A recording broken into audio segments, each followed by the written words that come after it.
আসসালামু আলাইকুম। Hello everyone, welcome back to my channel hour ordinary days. আজকের recipe গরুর মাংস ভর্তা।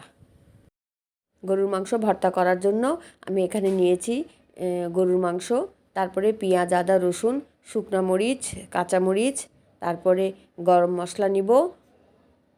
গরম মশলার মধ্যে এখানে এলাচ, দারুচিনি, তেজপাতা নিয়েছি। এগুলো মাংস যখন ভেজে নিব তার মধ্যে দিয়ে ভেজে নিব। এই ভর্তাটা খেতে কিন্তু গরম ভাতের সাথে আসলেই মজা। এই ভর্তাতে ঝাল যে কেউ কম বা বেশি দিয়ে নিতে পারেন। এখানে আমি ছোট্ট একটু স্টার মশলা নিয়েছি, মানে একটা স্টার মশলা থেকে অল্প একটু ভেঙে নিয়েছি। স্টার মশলা কেউ চাইলে স্কিপ করতে পারেন। আমি কখনো গরুর মাংস ভর্তা তৈরি করিনি, এইবারই প্রথম তৈরি করেছি এবং খেতে কিন্তু মাশাল্লাহ অনেক মজা হয়েছিল। প্রথমে আমি গরুর মাংসের মধ্যে হলুদ, লবণ, গরম মশলা এবং তেল দিয়ে তারপরে পরিমাণ মতো পানি দিয়ে মাংসটা সিদ্ধ করে নেব।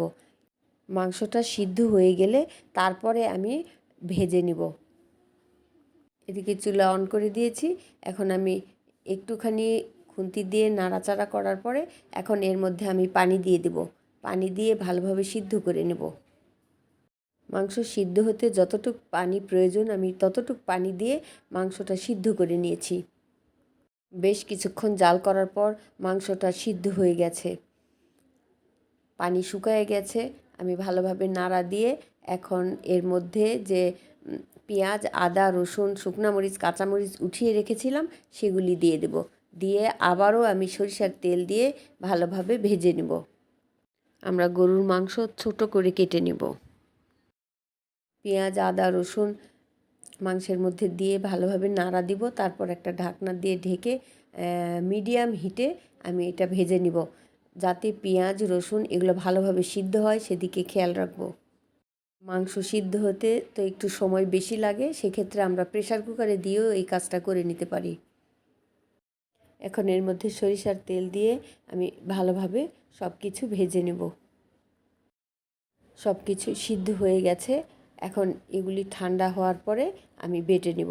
কেউ চাইলে এই বাটাবাটির কাজটা পাটায় করে নিতে পারেন, কিন্তু আমি ব্লেন্ডারে ব্লেন্ড করে নেব। এগুলি মাংসগুলি ঠান্ডা হয়ে গেছে, এখন ব্লেন্ডারে নিয়েছি, তারপরে আমি ব্লেন্ড করে নিয়েছি। তো ভিউয়ার্স, তৈরি হয়ে গেছে খুবই মজাদার গরুর মাংস ভর্তা। যে একবার এই গরুর মাংস ভর্তা খাবে পরবর্তীতে তার বারবার এই ভর্তাটা খেতে ইচ্ছা করবে। ভালো লাগলে লাইক, কমেন্ট এবং সাবস্ক্রাইব করতে ভুলবেন না। আল্লাহ হাফেজ।